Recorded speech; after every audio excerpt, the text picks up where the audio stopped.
Welcome back to the studio and welcome to this special series on painting portraits.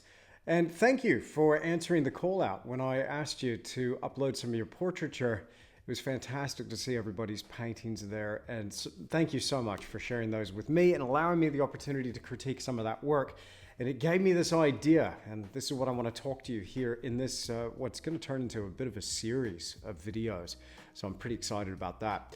What I want to do here with this series is drill down into some of those things that I think people may be struggling with. And again, I'm going to say right off the bat, I wouldn't consider myself an expert in anything, especially portraiture, but there's a few little tricks that I've worked out over the last few years of painting portraits and some things that are what I consider tried and true methods and key points of consideration when it comes to tackling a portrait. Very difficult painting to do is painting a portrait of anybody. It doesn't matter who your subject is. There's so many challenges there. What I want to do is give you some fundamentals here in this series and some of those essential core building blocks to make sure that the next time you approach this subject, you've got those fundamentals in place and you're almost guaranteed success when it comes to painting another portrait. That comes down to getting the anatomy spot on, having great reference material to work with, making sure your brushwork's on point, that the lighting is top notch. So there's all these things that we need to consider. So what I'm gonna do here is break it down into 5 major sections, and each video we're gonna focus on one of those sections. So the 5 key considerations right now, and there's more that we could add to this list, but this is just the top 5 from what I'm seeing right now of what appears to be pain points for people. Number 1 is anatomy, and that's what we're going to do here in this video. Number 2 is reference material. People are really struggling finding great reference to work from. And listen, I can definitely say the same. It was really difficult finding reference. I had to actually shoot my own. So in that video, I'm going to give you some tips for getting great photographs or finding fantastic source material to make a painting from. Number 3, we're going to talk about composition and narrative coming through in the painting. This is also really important. What's your subject or sitter doing? Does the painting tell a story? And how can you push that story along a little bit? And then number 4, we're going to talk all about lighting. Lighting's really important. It's kind of related to reference in a way, but we want to light that sitter or be able to create our own sense of light from a really bad photo. How do we do that? How do we actually just kick up the photo a notch or, imagine something into that reference material that isn't there and see that translated into the painting? Lighting is such an important consideration when it comes to painting a portrait. It can really make or break a painting. And then finally, number 5, we're going to have a little bit of a demo on brushwork, and we're going to talk at length about backgrounds, edge quality, fragmenting some of the mark making in the face, some different technical approaches there, and some stuff that you might not have seen in the portrait workshop video that I put out recently that was the full tutorial on my website. You might not have seen some of these things in there that we're going to discuss in this video because, I'm continually learning and adding to my bag of tricks as well. And so what I'm going to share with you here in this little series on Patreon is the absolute latest of what I've been looking into and working out for myself, experimenting at the drawing board, here in Photoshop on the computer, or at the easel. I can't wait. This is going to be really fun. So what we're going to do first is we're going to have a bit of a discussion on what the heck makes a great portrait in the first place. And I'm going to share with you some of my favorite portrait paintings of all time. Let's go. Let's start our conversation with what makes a good portrait. And again, I don't really need to say this, but I will anyway. This is Andrew's opinion. It's just my opinion. Art's one of those subjective things. We get to make up our own mind about what we love and what we don't love. But this is just what I reckon makes a great portrait, okay? And I'm going to take each one of these paintings and we'll consider it from those 5 different areas that we're going to be discussing in this little series. We're going to consider each of these portraits from an anatomical point of view, reference kinda-ish, but the old masters did use reference, particularly studies. They did a lot of studies from life. Composition and narrative is something we're going to consider here. Lighting is something we're going to consider, and then brushwork as well. Now, not because most of these are sourced on the internet. In fact, all of them are sourced online. Sometimes it's very difficult to find really good pictures and reproductions of paintings, but here's some reasonably good quality images anyway. But I really highly recommend, if you don't already have a file on your favorite portrait painters, do so. Get a file right now on either your iPad or your computer or laptop, or even on your phone. Just have something that you can scroll through and get inspired. I've got one here on my iPad of about 300 different portrait paintings and figure paintings that I just absolutely love. You know, some living artists and as well masters from the past, but these continue to inspire me. So it's really important to have something visual there that you can look at some of the best painting that's been done and just get some ideas from that for how to approach your next portrait painting. Let's kick things off here with Bouguereau. And I just absolutely love this painting here. It's stunning. Now, from an anatomical point of view, of course, Bouguereau, spot on. It's absolutely beautiful. I'm going to discuss anatomy in terms of how to get the facial features in the right area, how to find the planes of the face, where to locate the eyes, nose, mouth, ear, jawline, chin, all of that stuff, and how to draw the human head from virtually any angle. We'll talk a bunch about that. But what I really love is the way he treated, you know, his flesh tones and the roundness in some of these forms, the way he painted hands and fingers, even down to the little toes here. Isn't that great? Brilliant. Really love this from, you know, a lighting point of view as well. Bouguereau really was a master of creating an ambient light feel. There's not a direct or harsh light source. It gives everything a very soft feeling. And this ambient occlusion that's happening here in some of the drapery is really beautiful. It's that soft type of shadow. We get a little bit of a harsh edge on some of the drapery and folds here, but you get these subtle little highlights and a nice gradation where it goes into shadow. You can see that especially here in the form of the cheek. Look at the transition between the highlights around the temple and where it goes just before it meets the nose, and that even transition of tones rounding out that form. Really love it. From a composition and narrative point of view, it's stunning. I love the way the figure actually occupies space within the painting, holding a pear there. You know, she's brushing her hair back. It's something really lovely about it, even down to the marble plinth that she's sitting on, a bit of a thistle there. It's just so lovely.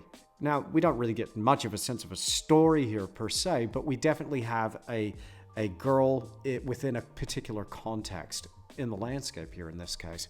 I absolutely love it. Big fan of Bouguereau. And from a brushwork point of view as well, look how he's honed in and detailed everything around the hands, the face, the drapery, but how the background and even elements in the foreground, it just goes away. We can tell what's there. There's the suggestion of a landscape, but he hasn't spelled anything out with great detail. Love it.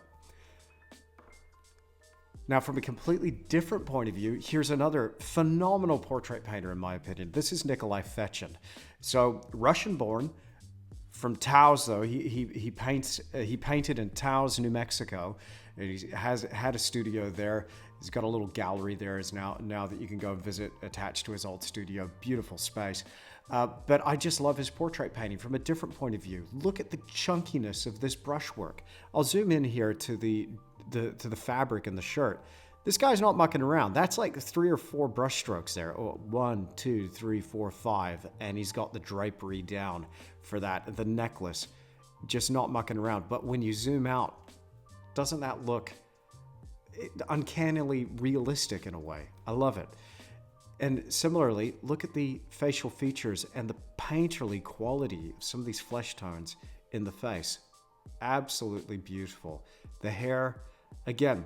So, from an anatomy standpoint, Nikolai Fechin tended to stylize things. He tended to make, eyes a little bit further apart, a little bit bigger, but it works because he has that underlying anatomy worked out. He can then bend and break the rules. But at no time are his facial features falling outside of those planes. The eyes, the nose, the mouth, everything is within a parallel plane, and his face continually looks in the same direction. We're going to talk a little bit more about that as we go when it comes to critiquing your work, but this is something to look out for. Really love it from that point of view. From the composition narrative point of view, again, the way he places the figure within, you might just go, well, that's really central. It's just the slightest amount of space in front of that face, you know, a little bit of void space. There's a nice lean and a tilt, a nice gesture in the posture there, something to consider. The lighting here, not much of a sense of lighting besides that direct front-on lighting in this portrait. Some other portraits he's got a stronger lighting dynamic, but still interesting how it still creates a bit of a form without a direct lighting source. But one thing you can't go past when you're looking at Fechen's work is that brushwork, the boldness in that brushwork. Now, speaking of brushwork, here's another one of his paintings. Look at that. Come on, this guy's not mucking around. Look at that. Absolutely extraordinary. Love his work. So somebody to have on your list, Nikolai Fechen. Now, shifting gears here a little bit in a completely different vein, I love the work of Frans Hals. This is an amazing painting. And you might be going, well, that's really hyper-realistic, Andrew. Isn't that like almost photographic? Well, when you zoom in on it, and this is a great picture that I found online, you can get so much detail out of there. But there's some really bold mark making here as well. There's almost a bit of a pattern and a repetition to the way this eyebrow is chattered in here, similarly to the mustache and the beard. But it's got a really beautiful flow to it. What I love about Frans Hals' work is his use of color, right? We'll talk a bit about color and skin tone when it comes time to talk about brushwork, but some of the greens and blues that are coming through is beautiful, and the way that gives a sense of three-dimensional form, and the lighting that he chooses. A lot of these old masters chose this three-quarter lighting that would allow one side of the face to be, you know, lit almost preferentially to another side. It gives a sculptural form, and you know, I guess they call that Rembrandt lighting. He's coming up. We're going to talk about Rembrandt. This is one of my favorite Australian artists. This is George Lambert. I actually saw the original of this painting. Absolutely love it. What do I love about it? Well, again, like Bouguereau, I love the simplified use of the background and foreground to create a scenario. It's very stylized, it's very loose, it's very painterly. He's not focused on any of the details there at all, but he's really just allowing the figures and the faces of his subjects to be the key area that has the vast majority of work and refinement. But even still, a very nice painterly quality to those faces. Absolutely lovely. Compositionally, I just love this too. It's got a really lovely feel and a nice cyclic quality. I even love the way he's painted that pony there. Just beautiful. Now, in my opinion, one of the best portrait artists working today. He's still around. I know he's a bit poorly, but he's still around. I really hope that his health improves. But this is Robert Hannaford. I'm a massive fan of Robert Hannaford and his work. I think he's one of the best. He's one of the greats. What do I love about him? Well, his use of color, his brush work, but the way he's able to communicate a sense of realism and the way that comes through. It's just absolutely phenomenal. So here, this is a self-portrait. We'll zoom in on some of Robert Hannaford's paintings, but you'll really get a sense of how those brush marks are put together and the way he forms the structure of his subject. Look at this painting here. It's so loose, it's so painterly, it's so dynamic, yet it just works. When you squint at that, you're like, man, that's almost photographic in a way. It's weird. But you zoom out, and everything kind of sinks together. But look at the hands. Just incredible. This is confidence. This is bold brush marks. So I really love that from a brushwork standpoint and an anatomical standpoint. It's spot on from a composition narrative standpoint.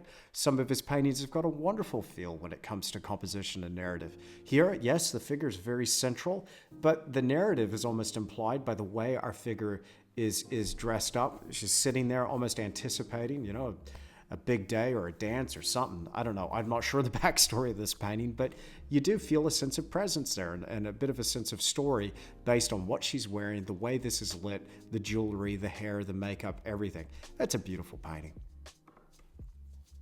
Now, I'm a huge fan of the Russian masters. This here is Kramskoy. Now, Kramskoy Just phenomenal portrait painter. I won't spend too much time breaking this down, but I really love the hair texture. The way he painted hair is fantastic. We'll talk a little bit about that when it comes to brushwork. Anatomy, again, spot on. The sense of lighting is great, but the choice of subject matter, that's something that's key. That's something that we really need to talk about. And we'll talk about that in reference when it comes time to talk about photographic reference. Who are you painting? Kramskoi painted people that were around him, and he also spent a lot of time focusing on peasants, everyday people, farmers, and there's just a beautiful truth that's coming through here. I just love it.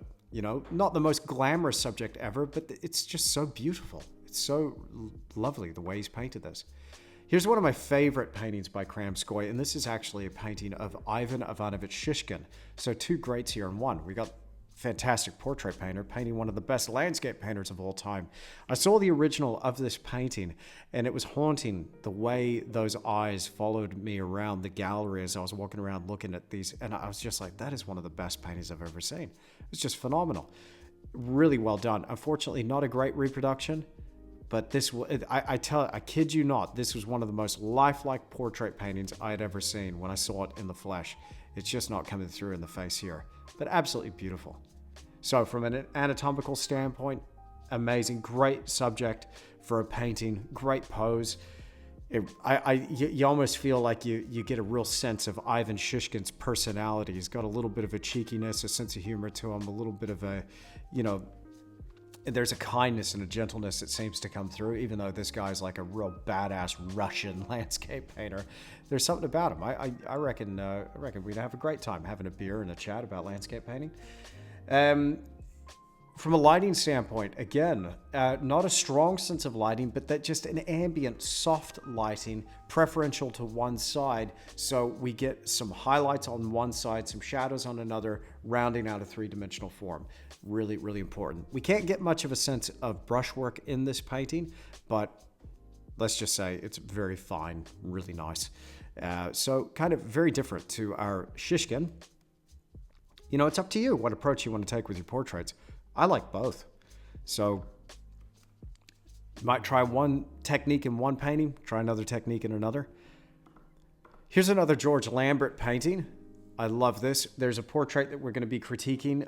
Somebody painted a school boy in one of their portraits. I really love that painting. I'm sorry, the name escapes me of who uploaded that, but it was beautiful work. But it kind of reminded me of this painting here by George Lambert. And I love the gesture, the pose, the flow that's formed within this, the use of the hands, the shoulders, and the arms in the painting. It drives focus up into the face. The way the figure's turned back and looking back off in another direction, it's just got a really lovely feel about it. Again, it's very typical of George Lambert's style, that repetitive type mark making that you can see coming through in some of the fabric here around the sleeve, right there on the chest, the shoulder, in the collar.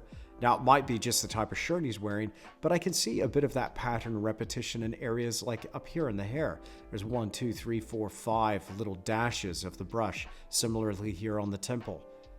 It's really beautiful work. So George Lambert's a real favorite of mine. Another Australian, Frederick McCubbin. I love this painting. It's, again, not a very strong direct light source, more or less front lit, but it gives a nice sense of form. The lighting in here is really beautiful. It's also a very simple painting. Everything around the face just kind of goes away. It's not complicated. There's nothing there, but it causes us to focus in on this figure. Really love that. Now, I couldn't talk to you about portraits without talking about Rembrandt. Now, I just love Rembrandt's work. I mean, who doesn't? It's not necessarily photographic or even really, hyper realistic, but when you squint, there's an amazing, uncanny, lifelike quality. Just squint at your screen right now. There's a beautiful three-dimensionality coming through, but when you look at it, you're like, man, that is really painterly. That is really chunky. So what's going on in Rembrandt's paintings? Well, again, from an anatomical standpoint, yeah, pretty good, pretty spot on. He knew his stuff, and he knew where to bend the rules and stylize it, so to speak. So some of these are gestural, almost a bit of a caricature in some of his paintings. They're not quite anatomically precise, but he was bending the rules. Like I no doubt in my mind that Rembrandt knew exactly what he was doing with the anatomy in the painting, which meant he knew where he could shift it, just like Ivan Shishkin. But one thing I love about his work is that sense of lighting, and that we now have that term, Rembrandt lighting. What is Rembrandt lighting? It's where you have a stronger light source on one side and you allow the shadows to just go away. There's no detail really coming through in those shadows at all. They have a beautiful, diffused, and soft quality to them. Where he concentrates the majority of the working, the brushwork and the detail is where the light is shining. It gives a really beautiful three-dimensional feel. The shadows are nice and thin, but those highlights are nice and thick. So real dynamic energy coming through by just playing up the difference. Just by having a difference between your highlight and shadow, you can create a really amazing sense of life and drama in a painting. His use of color is phenomenal as well. Those skin tones are spot on, but when I look closely at his portraits, I can see blue and green and purple coming through in some of those skin tones. Now, there's also a lot of pinks and reds and yellows coming through. Because we got those reds and yellows coming through, he's chosen an equal opposite color in the background. So he's used a lot of blues and greens in the background, thinking about complementary opposites here. This creates a bit of a three-dimensional space for the figure to exist in. Now, I see people struggle a lot with backgrounds. We don't need to get complicated with a background to create a three-dimensionality within a portrait. Whatever you choose for your subject, choose the opposite for the background. Now, again, it doesn't mean that if you're going to have some high key or high chroma or really saturated colors in your face, like a let's say you have a saturated intense note on the end of the nose, like a scarlet or a red. Some people have got a lot of blood flow in these areas, these fleshy areas, even a flush in the cheeks.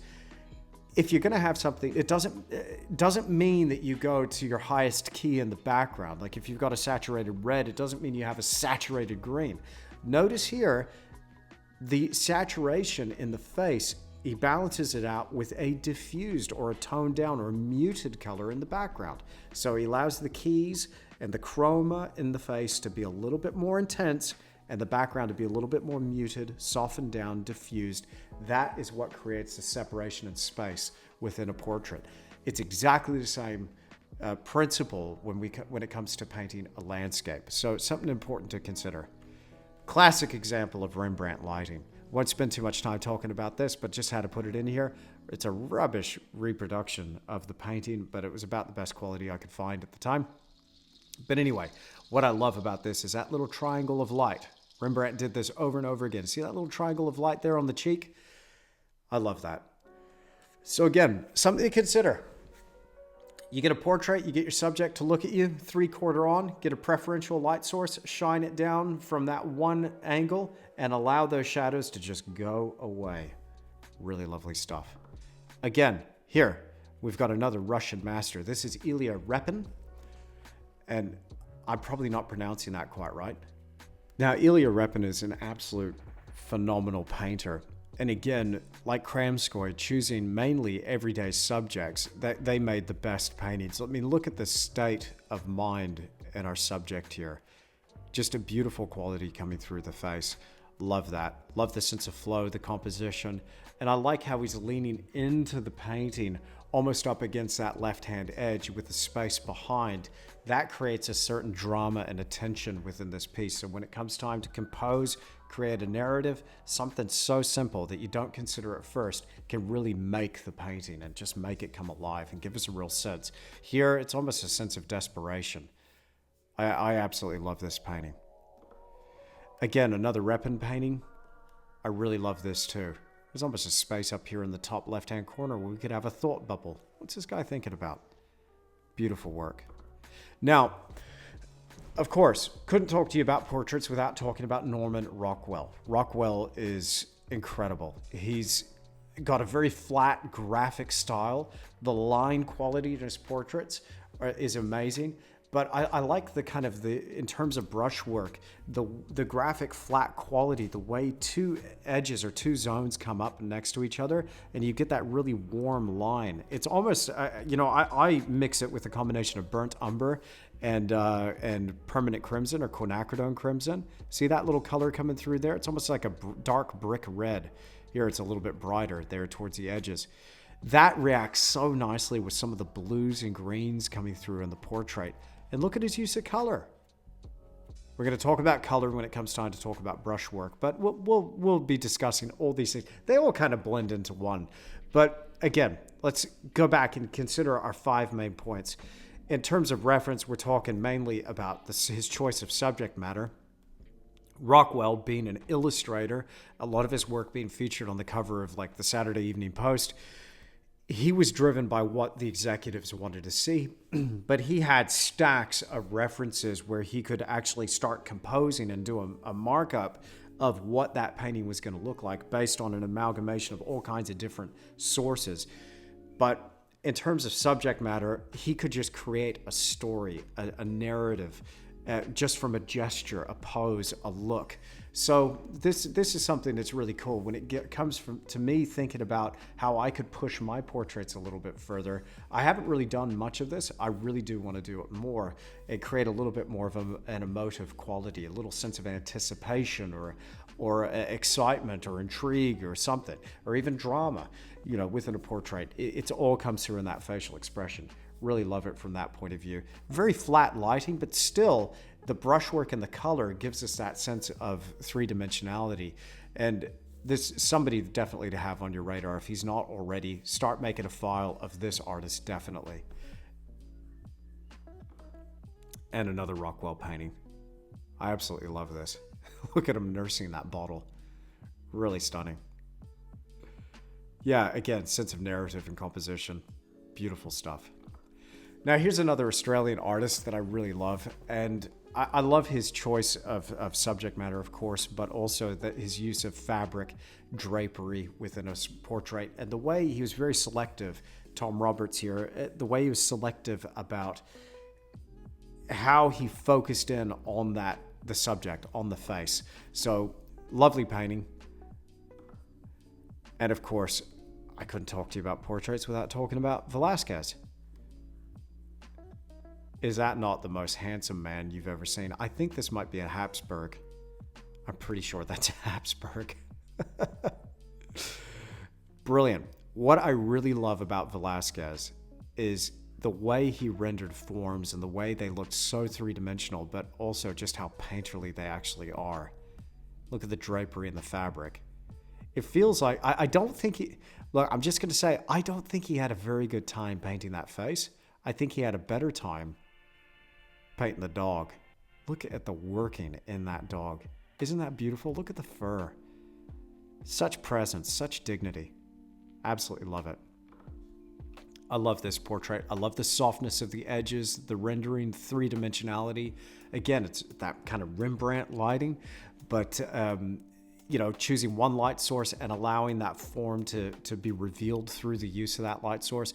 The way the shadows just sink away into nothing. There's not a lot of information there, but the way he's painted with the thick and thin principles. Some of those lighter areas a bit thicker, the shadows a bit thinner. But look at the working down here in the sleeve of his coat, the little cuff there, and some of the details around the chain and his little belt there.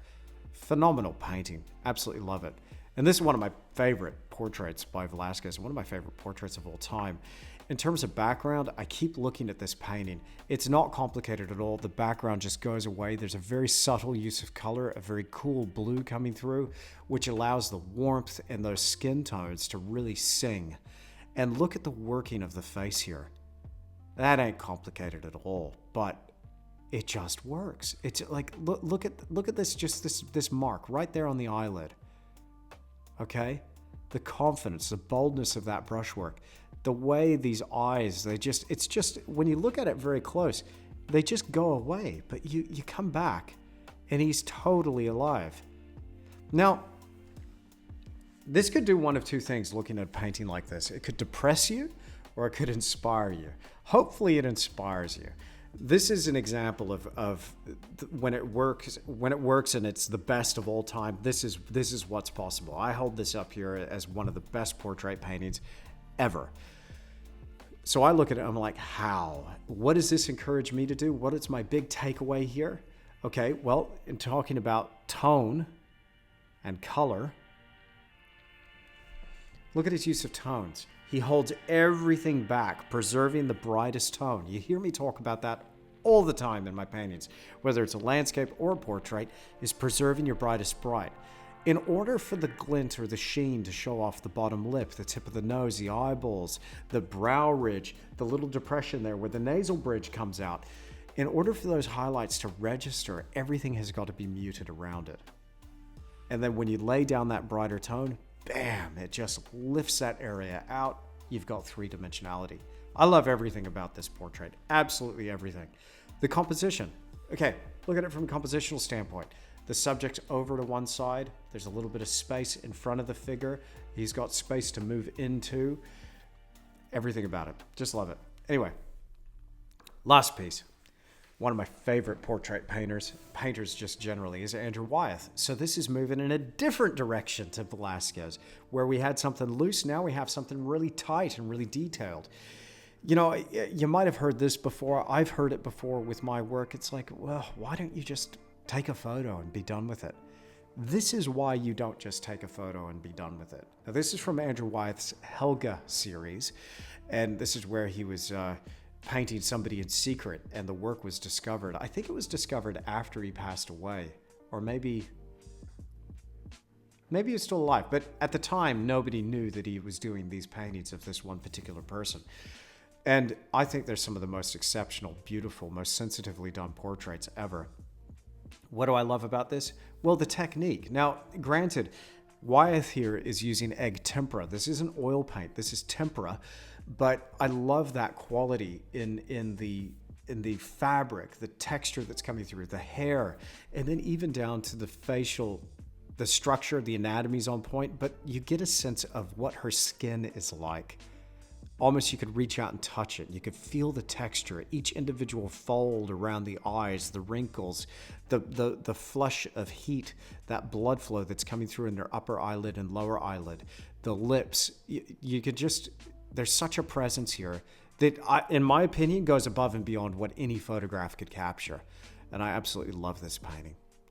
So, there's some of my favorite portraits and some of the things that I look at that really inspire me. As you can see, there is a huge variety in technical approaches and a few things for us to consider. And again, in this series, what we're going to be talking about is anatomy, reference, so your choice of subject matter, composition and narrative, lighting, brushwork, and in brushwork, you know, we're going to talk about tone and color as well. So lots of things to talk about.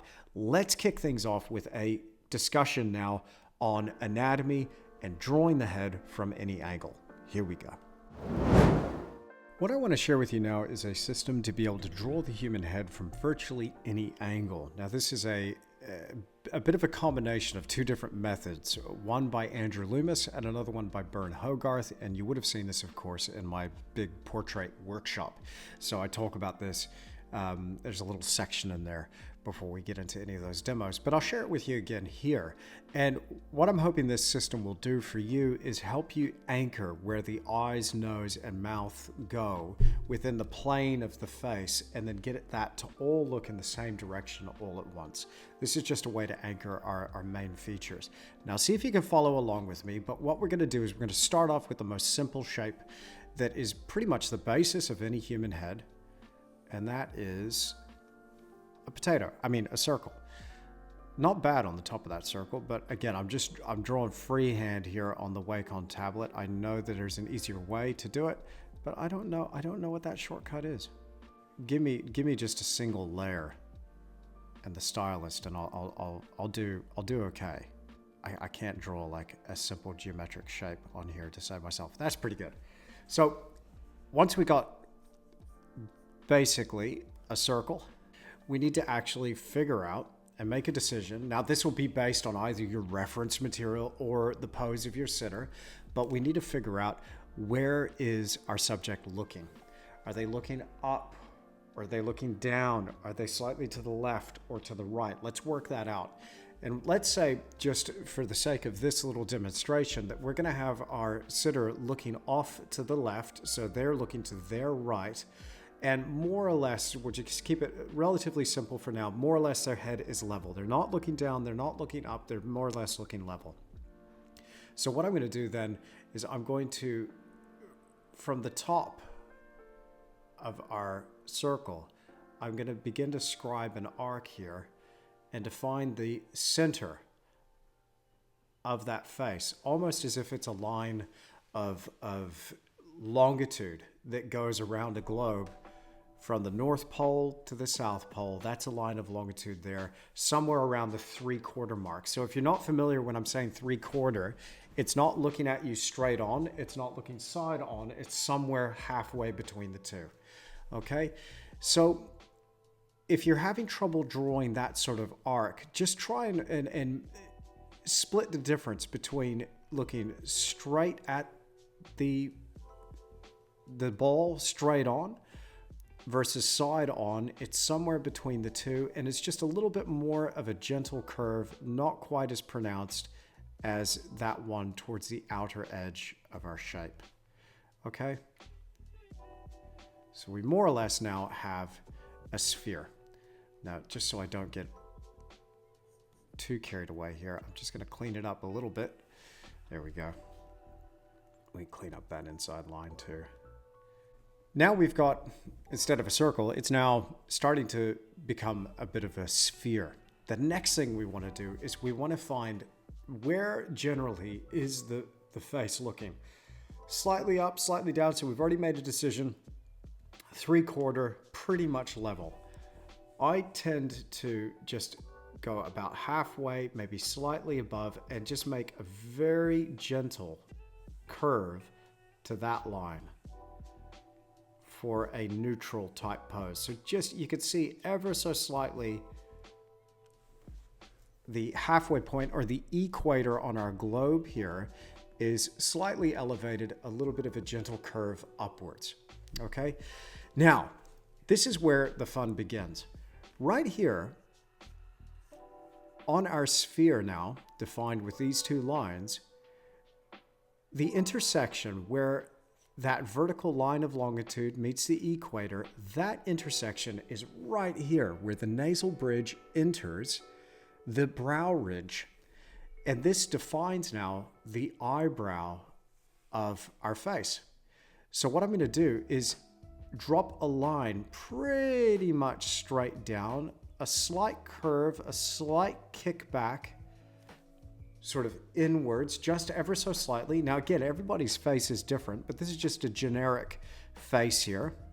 And we'll make it, just for simplicity's sake, we're just going to make it a male face for now. Female, there's a slight variation that I put in there, but for males and females, it's pretty much similar. But again, everybody's an individual, of course, but I'll explain the difference between the male and the female. And again, these are generalizations here. But what I want to do, drop that line from the brow ridge straight down. That defines the front plane of the face. Now we have the line that basically bisects our nose into two equal halves. Our eyes, our lips are split into two equal halves, and it comes right down to the base of the chin. Now, I got to find the first key feature. And once we find this mark, everything else fits into place. Here's how we find the mark. What we're looking for, and if I'll draw this circle from a side view. So everything that we've drawn there, there's right there our equator on our globe. We got our North Pole, we got our South Pole. We've drawn this line across the front of the face here. We're not, now that you've seen that line, of course, look at the side view, we're not going to see that. The front line of the face gets dropped down. I've put a slight curve, and it kicks back this direction ever so slightly, a little bit of a curve in the front of that face. So now that I have this, I need to find the hairline. That's the first thing. what I'm going to draw is the axis going through the globe that connects the North Pole with the South Pole. And then what I'm worried about is this angle here, that 90-degree angle. What we need to do is bisect that 90-degree angle and find 45 degrees. So imagine that line then tilts down at about 45 degrees. Once I find that, I'm going to make a notch. But the trouble is, it's a little bit of a trick. Here on our globe, we've got to find that at the 3/4 mark. So follow along with me here. You notice here how I've got a slight kick upwards with our equator. If I was to draw that round to the back side, you would see that as a compressed ellipse. So we got the front of our line there, and then the back. Now, if I was to draw that axis coming straight through the middle, North Pole to South Pole, I'd be taking a measurement from the center, the core of the globe there. And this is where I'd find the mark, right there. That now represents the hairline. So that should be, and again, I'm guessing with it here, but that should be about 45 degrees, 45 degrees. Again, it will appear different at a 3/4 view than it does directly side on. But those two should more or less be equal when viewed exactly side on. Here, because of foreshortening from the hairline to the top of the head, that's going to be a shorter distance than from the hairline down to the brow ridge. Okay, you're following me so far? Very good. Now, once I found that line, the rest of it, relatively easy. This represents here the top third. I'm going to take that same distance there, and I'm going to find about there. Is that about accurate? That's the middle third of the face, and drop down another third, and that's the lower third of the face. Now what we've done is we've actually divided the face, the mask, into 3 parts. We've got our forehead, we've got between the brow ridge and the bottom of the nose, and now we got from the bottom of the nose to the bottom of the chin. Pretty cool, right? Okay, so what I want to do is I want to, over here on this side view, have a look here at this side view that I've drawn. What I want to do is scribe a little line of latitude across the top of that globe. And what that's going to do is it's going to define the top of the side plane of the face. Now, of course, the human head, we'll talk about this guy a little bit later. This is a skull replica. Again, got this from Skulls Unlimited. Pretty dang cool. This will teach you a lot about the human head, but we're not looking at a basketball here. We're looking at a shape that has got a flattened side plane to the head. How do we find that here with these simplified shapes? Well, I'll take that top line where the hairline is, and I'll scribe a line of latitude across the globe right at the top, and that will give me the top line of a cutaway that we're going to cut away here on the side of the head. Now, again, at 3/4, this is going to occur exactly side on. So roughly the same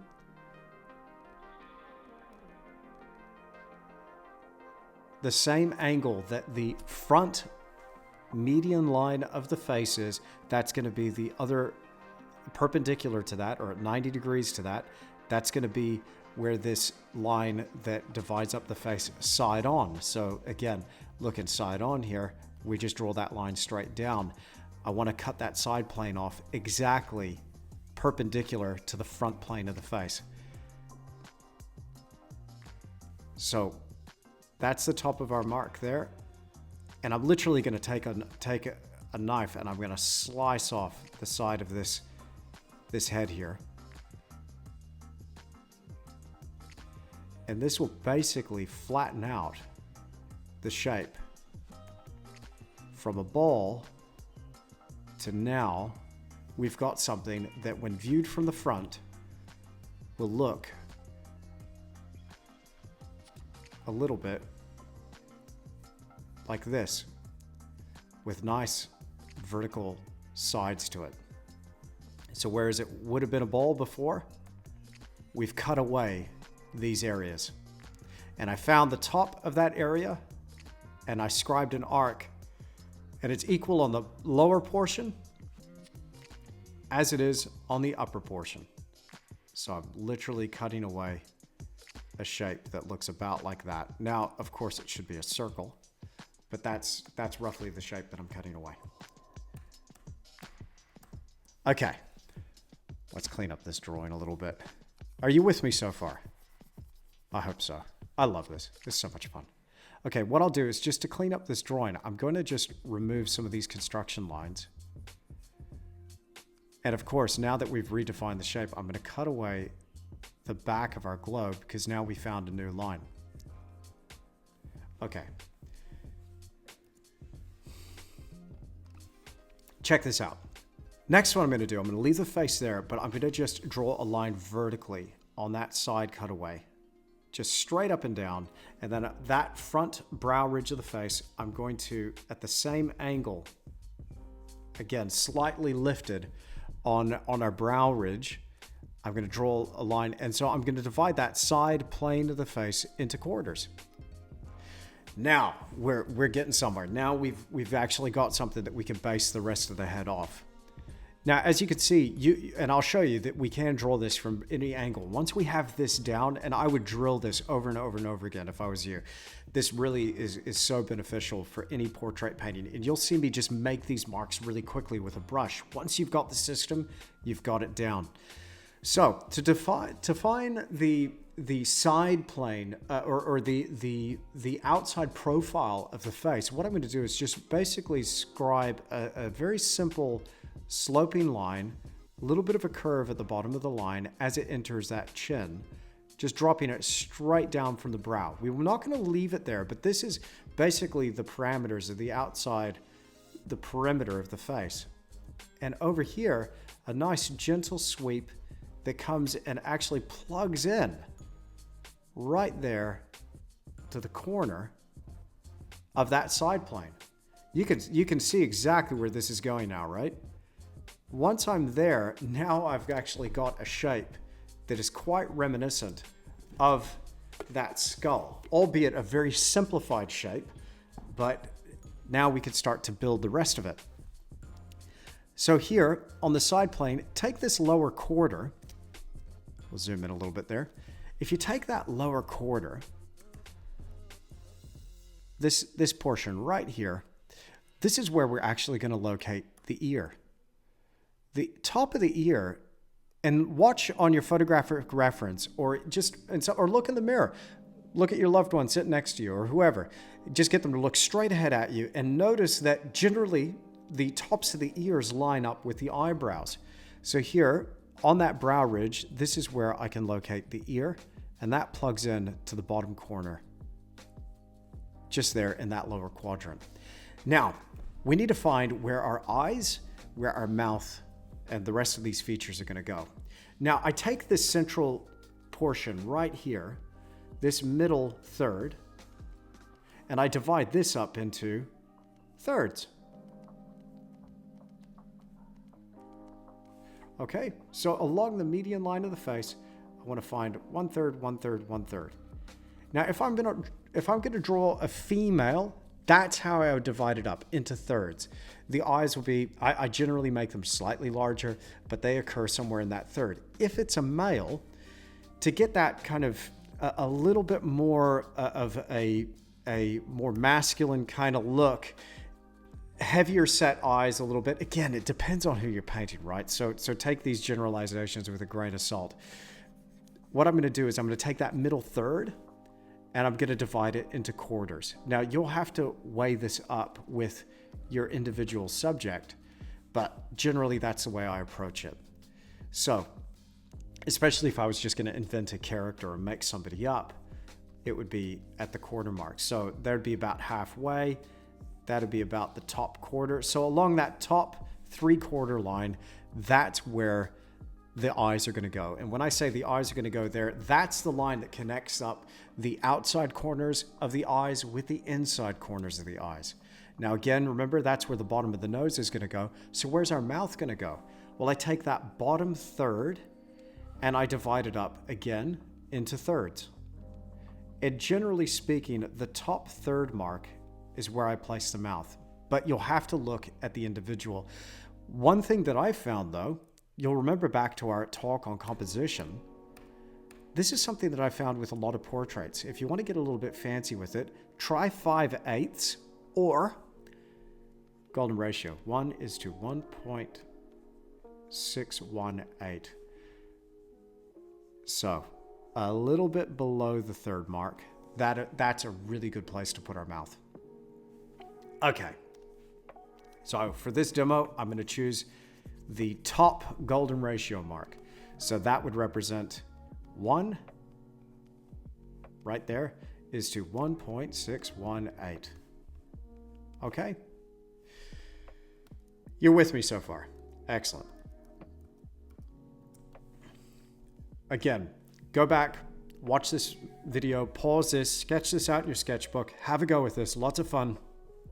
But if you struggle with any part of this, it does take a little while to kind of get your head around it and get used to it. But it's just a series of very simple shapes, but then gradually you break it up further and further and further. Now, once I have the more or less the outside profile of the face, what I work out is individual features like the brow ridge. There's a slight convex nature to the outside points of our eyebrows. It comes in slightly concave, just where the depression is, where our eye sockets start when seeing the portrait side on. It comes out again. There's a bit of a protrusion where the zygomatic arch is, or where the zygoma, the cheekbone is, and then maybe a little bit more depression for the jawbone. So again, it comes out ever so slightly for the brow ridge. Again, watch the individual.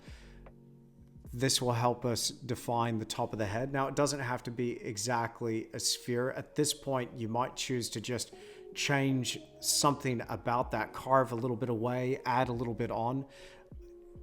But that forehead should be nice and sloped back by the time it reaches the hairline. And then here we'll have a little bit of a protrusion, a little bit of a depression right there where the eye socket is, a little bit of a protrusion there where the cheekbone is, and it might come out, be depressed in again slightly for the side of the cheek. We'll give this guy a nice chiseled look. Maybe a little bit of a flatness across the bottom of the chin. And then here on my little skull model, there's a really nice angle there at the bottom corners of the jaw. So depending on the individual, I might give that a little bit more of an angle. Now, right here, halfway, take this line right here on the side plane of the face, halfway up that line, that's going to be where the ear cavity is going to go. A little bit of flesh right there. That's our ear. And right there seems to be where the zygomatic arch plugs in. But the bottom of the zygomatic arch, it's really, really quite interesting. It lines up pretty much with where the bottom of the nose is. So right here, at this line right across where the brow ridge just enters that side plane of the face, I drop that down, and now suddenly I've got a place to anchor this cheekbone right here.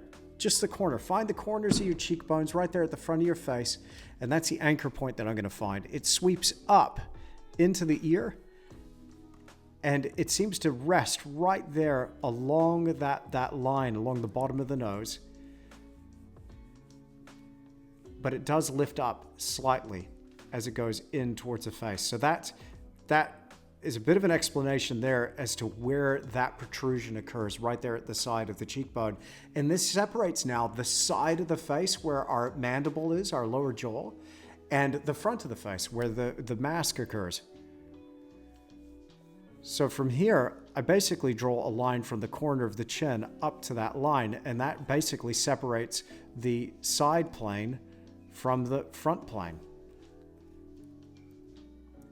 Cool. Now, what the heck is going on with the face? Now, have a look at your face in the mirror, or even just feel right here in your face. Feel where the nasal bridge enters that brow ridge. I don't know about you, but on me, and generally speaking, there's a little bit of a depression right there, right where the nasal bridge enters that brow ridge, a little bit of a depression. So it kicks in a little bit. So right here, there's a bit of a protrusion on the front of that brow ridge. But as it drops down, there's a little bit of a depression. So not quite on the eye line, slightly higher than the eye line, right about there at the top. So it wouldn't be a quarter, it'd be about the 1/8 mark. That's where that little saddle across the top of your nasal bridge is going to go. So after I drop it down, then I'm going to bring that line slightly out. Now you're going to have to find your way with this. I'll draw it from the side and you'll be able to see it a little bit easier. But again, it's going to be different for whoever you're drawing. So that's the line of our eyes right there. Our brow ridge is going to be slightly higher. Let me draw that again a little bit clearer. Okay.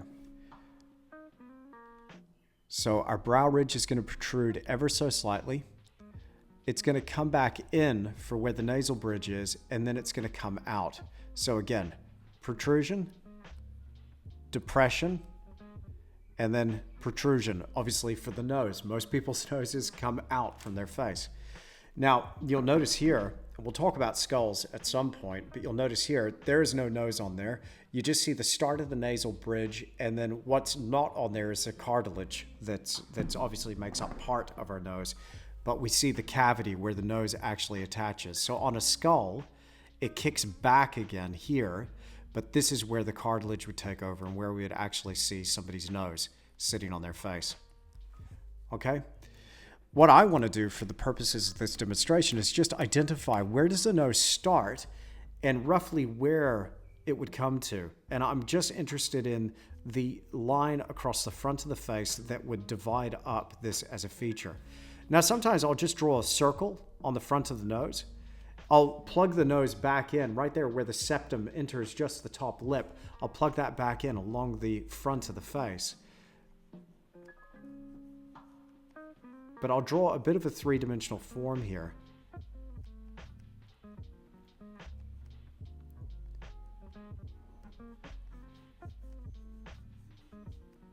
And you'll see, I'll give it a bit of a boxy shape so you can see a bit clearer what I'm doing. Now, of course, that side flare, that's our nostril.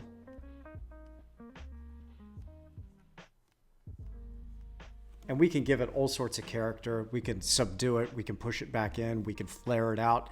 Again, depending on ethnicity, depending on, your individual character, that nose is going to change shape quite dramatically. And the nose seems to be where a lot of the character is. But what I'm trying to give you here is just a system so we can actually just locate that and where that fits in relation to other things. And you might have to measure this out. Just on that point, you might have to measure this out with your model. Just hold up a paintbrush or a pencil from a distance and kind of go 1/3, 1/3, 1/3, and see how close they actually fit this. Some people, obviously everybody's an individual, so some people will deviate from this somewhat. But more or less, it's thirds. Once you find those thirds, it becomes easier to simplify it, break it down even further. Now, when we're talking, so we'll follow along with our side view here. We've got our nose. We've just defined where that shape is. Now, a little bit of a upturn in that nose. And then right here, the lower lip. So we've come in to meet right here at this point. I'm meeting the line again. I've met that line where we dropped the initial facial plane down. I'm going to come out again for the side plane of the face, of the front plane of the face. I'm going to come out again for that top lip. So from here, the top lip, the mouth occurs exactly along that line. The top half is going to be the upper lip, and below that line is going to be the lower lip. And we'll talk a bit about mouth. So here we're seeing it 3/4. So the side of the mouth that's going away from us is going to be slightly compressed. The side of the mouth that's facing us is going to be a little more extended by comparison. And then right here, we're going to have a little bit more on the bottom lip. Now again, everybody's mouths are different. Everybody's lips are different. I tend to probably overpronounce my lips. So that gives us over here, side view now. That gives us a depression back towards that line. The bottom lip comes out. And then right here, just under that lower lip, there's another depression before we get into our chin. And that sweeps back to the jawline, which plugs into the ear, of course. Okay, so right here, that will be the opportunity for a little bit of a shadow, a little bit of contouring, but that's roughly where the lower lip is going to go. And the upper lip. And then you can start to flesh it out. Making sense so far? I can't believe I've actually left out the eyes. Can you? So, straight up, let's draw a line straight up across the front of that face from the nostril. And we'll find the inside corner of the eye. We've got to kind of project it in our mind's eye over, on the opposite side of the face it's turning away from us. But once we find the inside corners of the eye and we know roughly the width of the nose, it becomes a bit easier to find the outside corners of the eye. Now watch this on a model that's turning away from us. That outside eye that's looking away is going to be a bit smaller than that one that's facing us. The upper eyelid comes above that eye.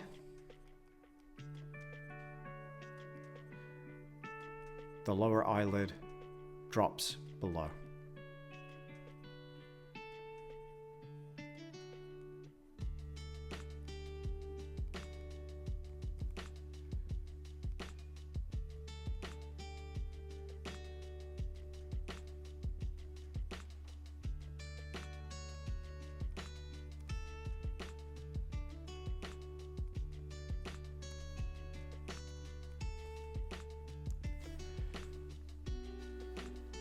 Now that we have that,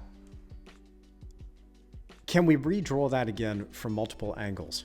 Now, just in case you want to get some more character in here before we start drawing it and going crazy, why don't I just go ahead and erase part of the construction, or just lighten it a little bit here. And we'll just go over the top of it.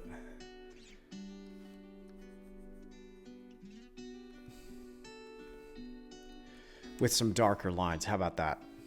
I think that'll work.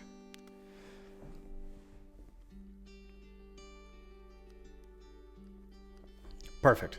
So now, let's say, Wayne was so much fun to paint, but let's say we've got an older bloke here. This will be where we'd have his eyebrows, defining the top of that brow ridge. So the top of the eyebrow comes slightly above the line, the inside of the eyebrow a little bit below. We get some lines of character here. Maybe he's got some wrinkles or some folds in his skin. Maybe a couple of creases across the brow, across the forehead.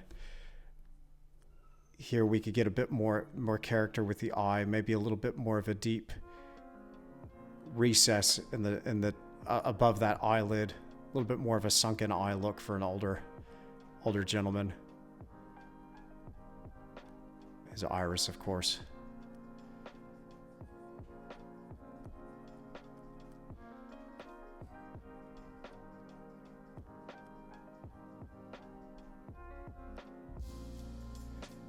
Now this is the other thing as well, and it takes a little bit of practice, but once we identify where the eyes are, it can become a little bit easier to define the gaze, the direction that our subject is looking. Sometimes you'll see a slight cross-eyed or slightly outward-eyed look on your model. How do you get them to look at exactly the same way? A little bit of a trick, but it takes a bit of practice, but I find it so much easier once I've defined the form. It makes it much easier to get our subject to look in the same direction. Now here I'll just add a little bit to the nasal bridge.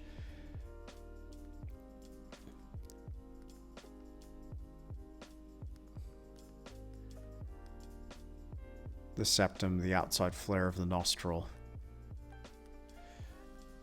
And sometimes people have these creases just there from the side of the nose coming down. Maybe another fold just right there. Give them a little bit more of a skeletal look. A little bit there of a fold. He does not look like a very pleasant guy, does he? If I had to draw a character, though, I mean, is not a bad way of going. Of course, you can give him thinner lips or fuller lips, maybe a little bit more of a boxier chin. And of course, you could play with the shape of the ear too. That cartilage at the top of the ear, the outward fold. Maybe a bit more of an earlobe on there.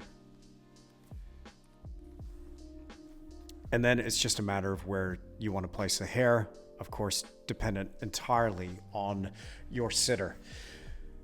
But if, let's say you had some facial hair, I would want to define all of the inside, all of that underlying geometry and shape before actually attempting to add anything like a beard or a mustache. I'd want to make sure that underlying form was set first before getting any type of facial hair. Give him a nice flowing Ryan Jordan beard. So jealous of that dude's beard. It's epic. There we go. Too much? Anyway, good fun. So again, slight difference to the way I approach the male than the female in terms of, remember that internal third portion between the lower part of the nose and the brow ridge. For males, I generally choose a quarter. For females, it's generally 1/3. And kids, it's going to be slightly different. These proportions are going to be slightly different. But for adults, it's more or less a quarter or a third. And again, for the mouth, have a look at the third for the top third for the mouth, or that line 1 is to 1.618. If you're not sure what I mean by that number, the golden proportion or the divine ratio, go back and watch my video on composition. You'll find it here on Patreon. Okay, so now that we've had a rundown of that, let's just try and draw this really quickly again. Just a very quick overview of the head from some different angles now. Maybe not 3/4, maybe something a little bit more extreme. Okay, let's do it. Try and draw one looking 3/4 well, but off to the right. So I've got my sphere, drop a line straight down, find my equator. Okay, there we go. So that's where the brow ridge the nasal bridge enters the brow ridge. Okay, define the side plane. Got it. Find that 45-degree mark is somewhere there. Find the cutaway for the side plane. There we go. Drop the middle straight down. If you get these slightly out of order, no big deal. I might have gotten the order wrong there, but as long as I find those main anchor points, that's the main thing. Top third, middle third, lower third, outside profile of the face.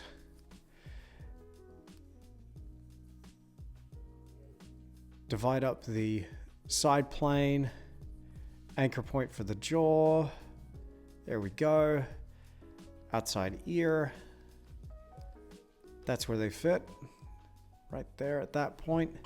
Okay, now. Upper third. Upper third. Profile of the nose. I might go for a little bit of a gentler look here. Some softer features. Let's actually zoom up on this so we can see it.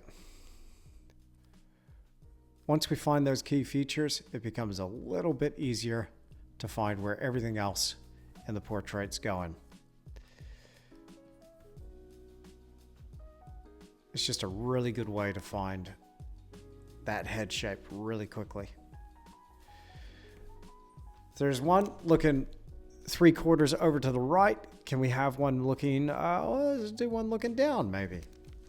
Let's say we've got somebody looking more or less straight down. So again, define, so we'll say more or less 3/4, but maybe a bit more of an extreme angle looking down. So the top of the head would be right about there. That would place the equator on our ball right about there. That means the side plane of the face would be right about here. the front third, we'd see more of the top of the head than we would the forehead. So that would be roughly the top third there. Side plane of the face gets cut away right there. Drop the middle line of the face down from that point.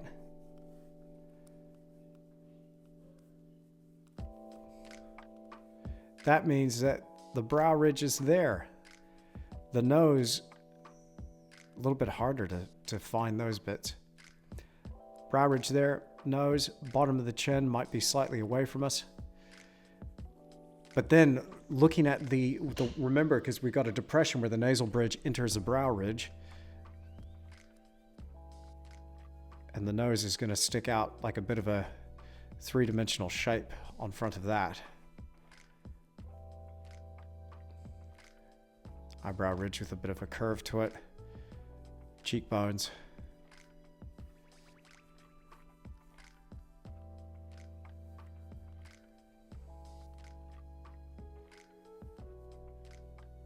And then that helps me define the shape of the skull. Again, the ear will occur right there at the side corner of the mouth, or sorry, of the jaw. Upper lip. Might not see much of a lower lip, or depending on our person, of course.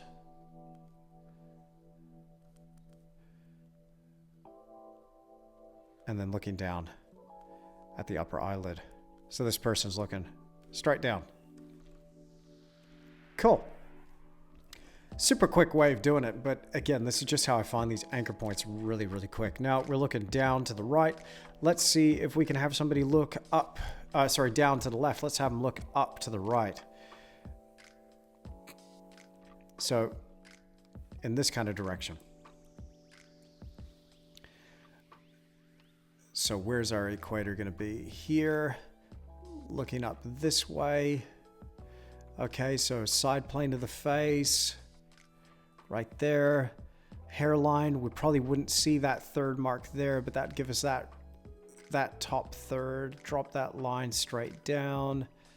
Middle third and chin. So again, cut away the side plane of the face, flatten out that shape. Now we can divide that into 3/4. Jaw plugs in there. We've got our ear right there. Now I can begin to define that shape of the face based on just those anchor points. Now the lower jaw is really interesting. Seeing it from this angle, we're looking slightly up at that. Again, sometimes it helps having a skull there, but we're looking at the inside of this shape here. So sometimes finding the outside of the corner of that can help. But again, it might just have to take our cues from what we're seeing in our model. We got our brow ridge there, lower nose. And these lines are actually still going to be parallel, but they're going to wrap around that cylindrical form of the front of the face at the same angle. So if I've got a line wrapping around this way, I can't have a line going straight across this way and then another deeper curve coming this way for the mouth. It completely get turned around there. So each line that defines these facial features has got to be traveling across that form in the same fashion. So we've got a line there for the brow, bottom of the nose, upper lip, and of course that cheekbone will be going through there like that. Super quick sketch. Again, septum dividing the nostrils, looking up that dude's nose. Whatever, it's all good. Super simple way. Let's talk about how we can find these anchor points within our reference material. So just so you don't get completely thrown off, let me load up one of my reference photos and I'll draw these lines directly over the top so you can see where I'm actually finding these. And then we'll have a look at some of your paintings. Okay? Here's my buddy Wayne, and Wayne came to the studio and posed for me, and you'll remember this from the portrait demo. I'm going to draw directly over the top of this, and you'll see some of these shapes coming through. Now remember, we started off with Oh, look at that. Nearly perfect freehand circle. So happy with that. So draw a circle first. This is going to define the sphere that we base the rest of the head on. We're going to find our major anchor points based on this.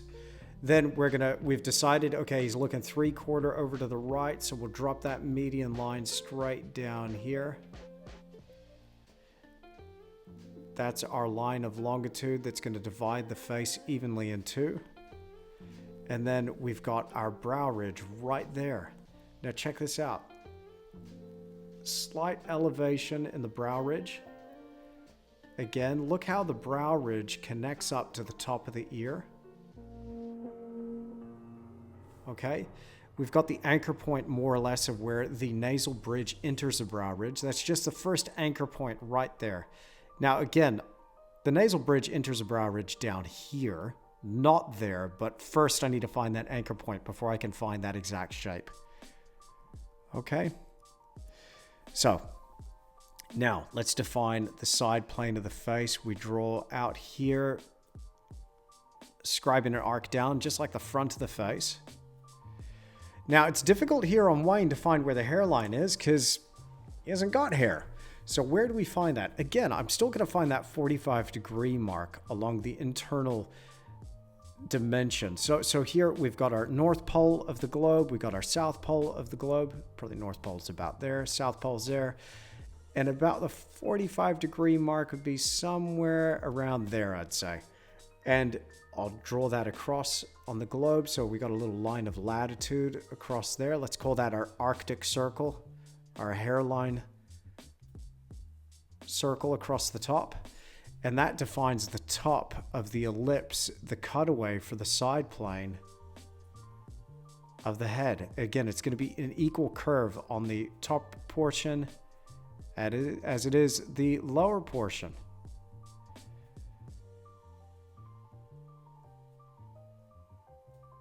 There we go. Now drop a line straight down through the middle. I know what you're thinking. You're like, Andrew, you haven't dropped a line yet for the front of the face. I know. We're getting to it. All right, take that line from where the nasal bridge enters the brow ridge. Drop a line straight down. See how I've curved back ever so slightly? Drop a line straight down. Now we've got our hairline to nasal bridge. Where's that occur? Is that nearly equal? I'm probably a little bit high for that hairline. Probably a little bit high.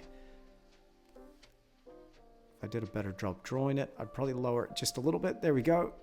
That will find the bottom of the nose.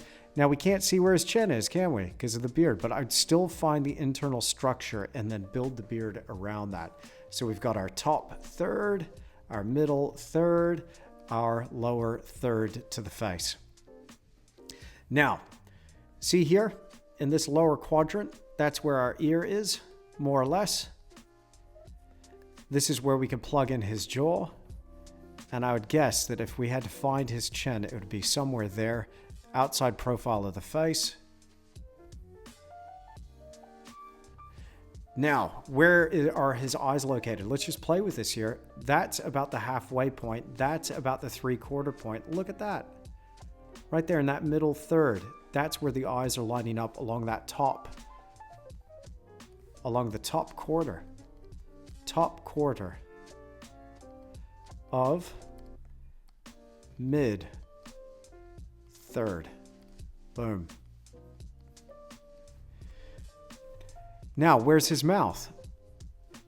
Again, this is where individuals might vary, but I would take the top third or the 1:1.618. That seems to be roughly somewhere in that range where we find Wayne's mouth. All right, so then the rest is pretty straightforward in terms of where I just find a couple of key anchor points. Check out the outside flare of the nostril there. If you draw a line straight up from that, that's where you find the corner of his eye.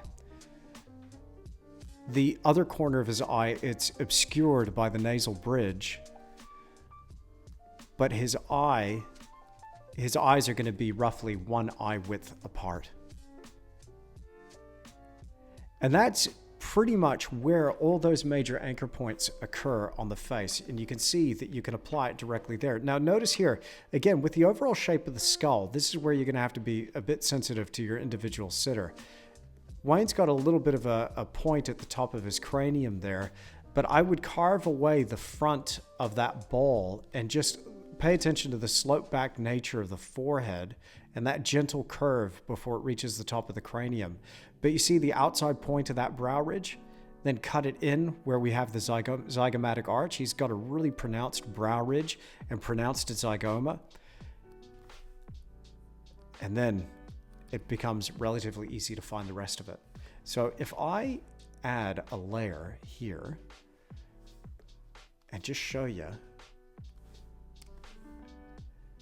that's where the construction lines are occurring. And that's pretty much what I've drawn up on the canvas. When you see the demo of this, this is what I've drawn up on the canvas, and it helped me create a likeness pretty quickly.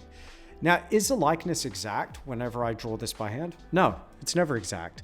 Could you spend a lot of time refining and getting exact? Absolutely. What I'm after, though, is just the key essence and just the character of the sitter.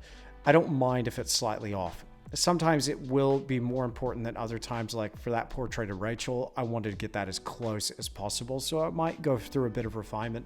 But other times, if I'm painting alla prima or painting a portrait from life, this is the quick fire method that I'd apply, finding these major planes in the face. So with this in mind, let's have a look at some of your paintings for this first session, talking specifically about this system, and I'm going to apply this over the top of some of those portraits and show how this might help improve some of the things that we're seeing there, fixing up some of that anatomy.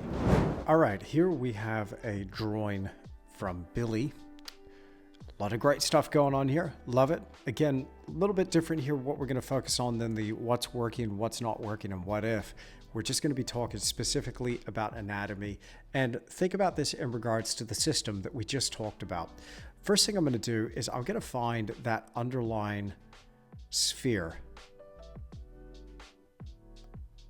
of the head. Pretty good form, pretty good structure in this head. I'm quite happy with that. Now, again, my sphere's a little bit misshapen. I know there's a shortcut. Don't tell me. I don't think I even want to know. I'm just going to continue to struggle with it. So I might even just identify here the North Pole. I like the upward tilt in the face and the way our subject is looking off into the distance. So now that we found that, let's define where is our brow ridge across the front of that globe. And again, because we're looking up, we could see pretty clearly that that's going to take a sweep a bit like that. So then we find the side plane of the face would be connecting the, and that's going to be perpendicular, Andrew, get it together. There we go. That's a bit of a better shape there to our globe.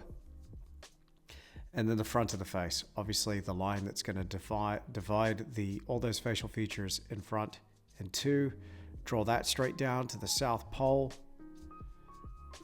Now, can you see where I'm drawing these lines? Can you make that out? Maybe I can make that a bit bigger in the screen here so we can follow along. I'll drop the tone and make it a little bit more intense. Might even make my cursor a bit bigger there. There we are. Okay. Now that I've found those marks, we'll define the front of the face, and that's where that line's going to be dropped down. Find the top 45 mark. Well, we've already established that the hairline goes there. There's a middle third. Again, check out the thirds in action right here. Okay, now check this out. We've got a line that's been identified by the brow ridge here. That is the line that the rest of the facial features should be following. If that's the case, then every other line should be following parallel with that one to a point. Now again, if we were to draw this as a square or a cube, and let's say we were going to, let's get a little bit zoomed in on this. I'll explain what I mean. We got to think in terms of perspective as well, depending on how close we are to the viewer. If we really get right up on the viewer and we define their head as a box, Now, I know we're going for the sphere. It's like, what are you drawing a box now for? Let's say we've got a vanishing point way off in the distance in that direction. Then some sense of perspective where these angle towards that vanishing point could be in order. However, at the angle that we're viewing this head, I don't think we're going to get much of a sense of that. Also, similarly, you'll see the outside corner of the eye with the inside corner of the eye, inside corner, outside corner. These lines won't quite match up. Now, of course, there is all sorts of individual variation, but if it were me, I'd be finding that brow ridge, and then whatever arc was here, I'd be making this absolutely parallel. That line parallel to that line parallel to this line. And again, if you're not familiar with the term parallel, these are lines that are in the same plane, okay? Parallel. You might hear me say parallel, you might hear me say perpendicular. Perpendicular just means something enters something at a right angle, okay? So just in case you were wondering about some of the words that I'm using here. And then here, the mouth. Parallel again. Now, even though, let's look at the head here and just use this as an analogy. Let's say we have a cylinder or a barrel shape.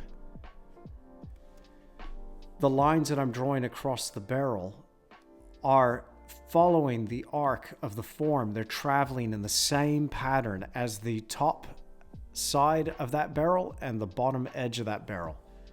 Does that make sense? So these are following the form of the face in the same way.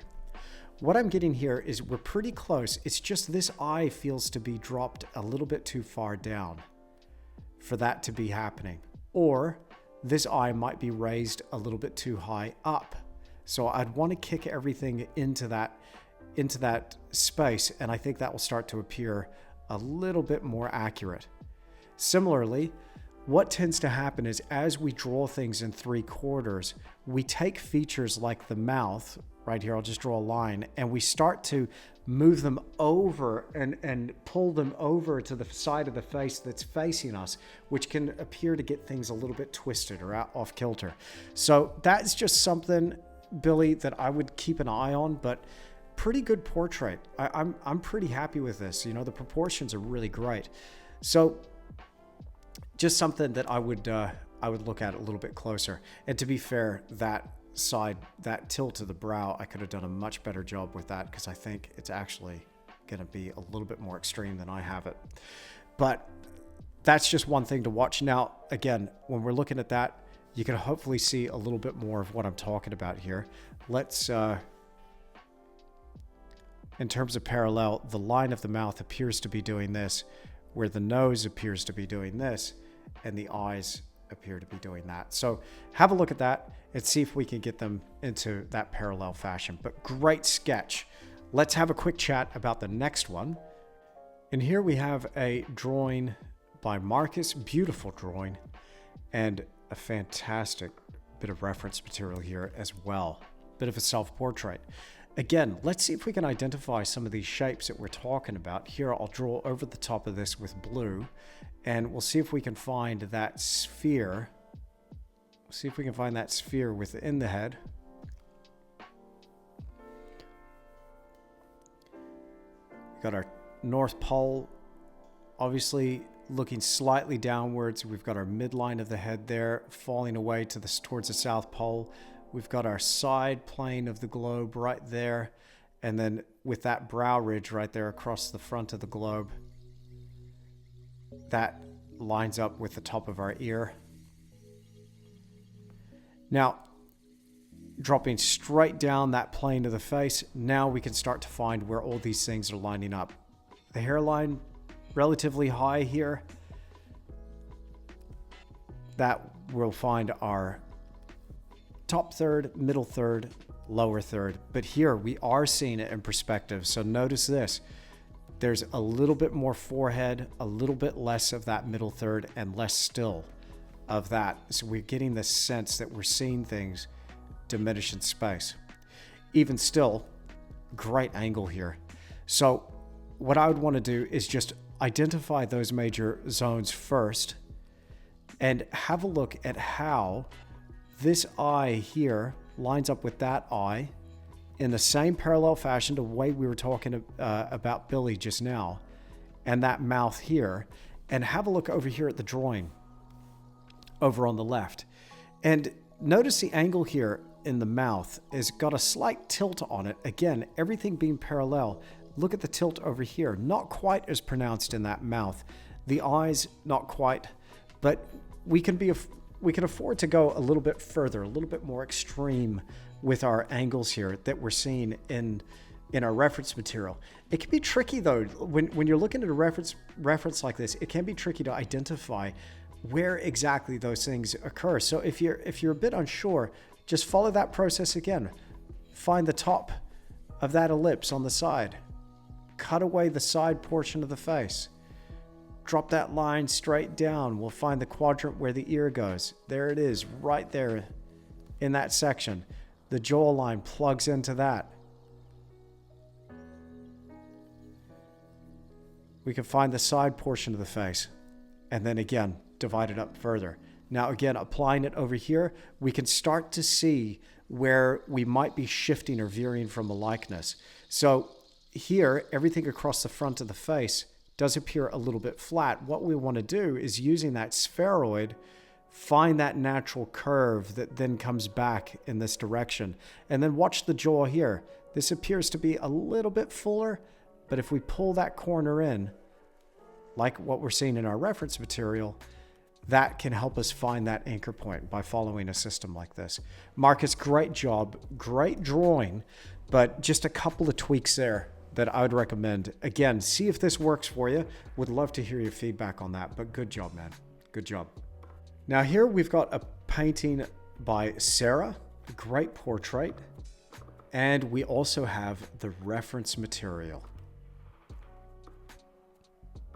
Now, what I'll do is I'll draw over that reference material, but you can see, again, looking at this, this is kind of getting into the territory of painting what we know versus what we see. This system, I'm convinced it can help us see where these individual facial features are located.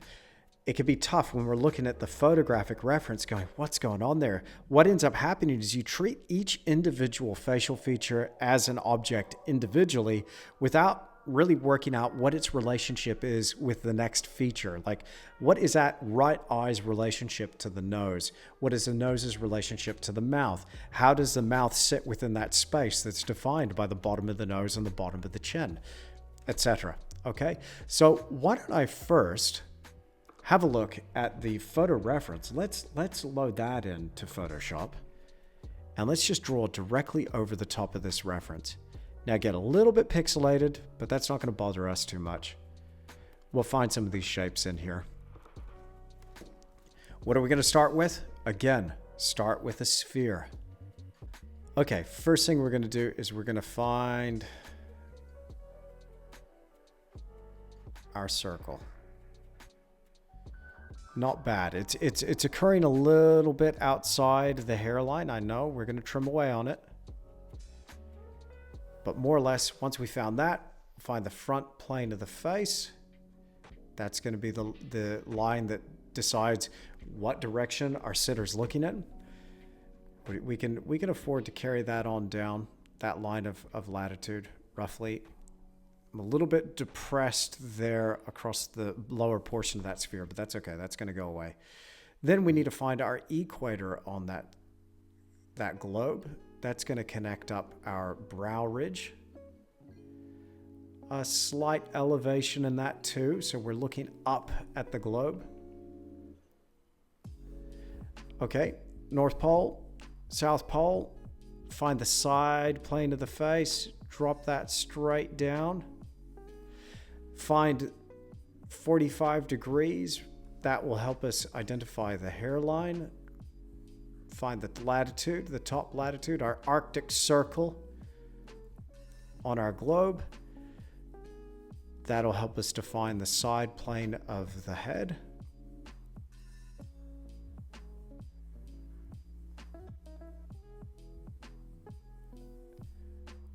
Drop a line straight down.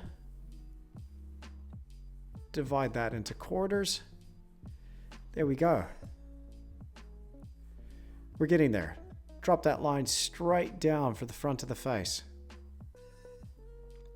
Now, generally softer features on a female. That is way too high, that hairline. Top third,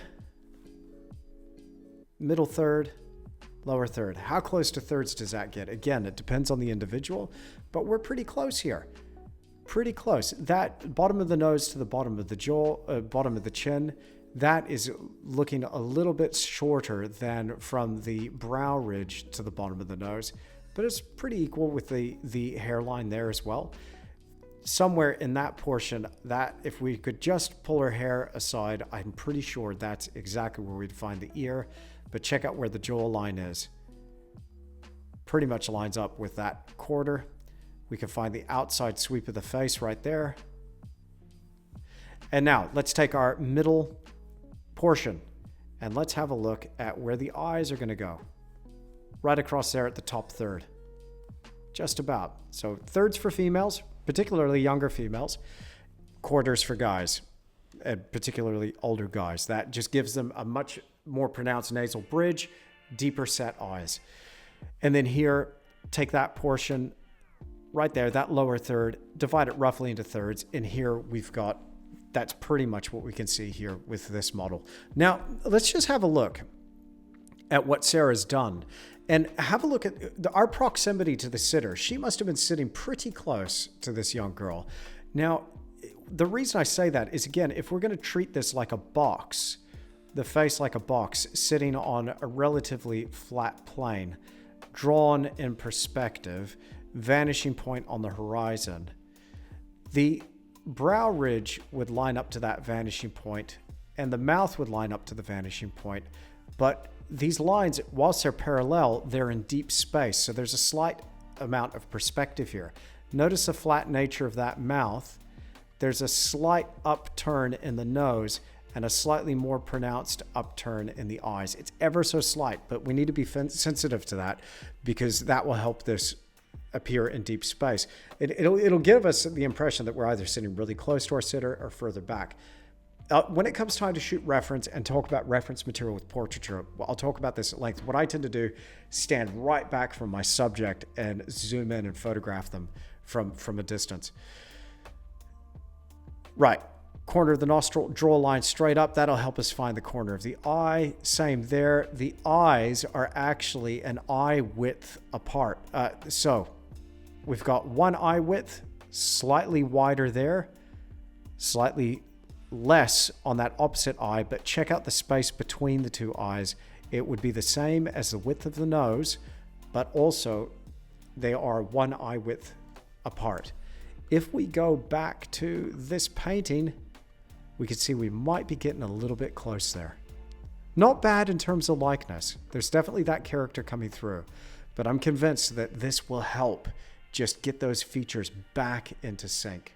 So really good job here, Sarah. But again, just apply this system to it, see what you think. Now, again, you might be going, hang on, that ball is way out of the shape. Check out the back side of that ellipse that we carved away. We can find the new line for the head based on that. That's where we'd find the back of the skull. Right there, plugs in right there. Boom, boom. And then we could just start to carve away the profile of the face. See, it doesn't follow the outside sweep of that line exactly, but we can start to identify our major key features based on that. So slightly extended or a protrusion for the brow ridge, depression for right there where the orbital is, protrusion for the zygoma, and certainly much more when people are smiling, that flesh bunches up over the zygoma. Right there, they get that nice accumulation of flesh as they smile and their face kind of pulls out. So really cool stuff. I hope that helps, Sarah. I would then have a look at this, the way it's applied here again. So if we take that as an anchor point right there for the outside corner of the nostril, draw a line straight up, look at the distance of that eye right there, and we want to measure across another eye width. Have a look at the nasal bridge here in our subject. And here we've got a little bit of a depression for the nasal bridge. So we'll want to extend that out to there. and then redraw that eye, kick that eye out a little bit. But have a look, apply some of these lines over the top, and I think you'll get a little bit closer to a likeness, but still, portraits are tough. Good job on this one. All right, let's have a talk about one more. And here we've got a portrait painted by Ty. And I love this. And similar to Sarah, Ty has been very kind and has provided his reference material. Check this out. What a beautiful bit of reference material. Nice narrative sense in here as well. Why not put the apple in here? Maybe that was a decision at one point. Is there some reworking going on here in the shoulder? I'd get that back in there. I think that'd be really cool. Where did it go? There it is. Cool. So let's have a chat again using the same system. We'll draw directly over the top, and then we'll have a chat about our painting. So I'll load this into Photoshop, and we'll go open with Photoshop. Here we go. Great bit of source material here. Let's start off again. Let's draw directly over the top. Let's find our sphere, more or less. Where's our subject looking? 3/4 over to the left, or their right. Drop that line straight down, find the side plane of the face, drop that straight down. Okay, where's the brow ridge? Right there. That's where the equator of our sphere is going to go.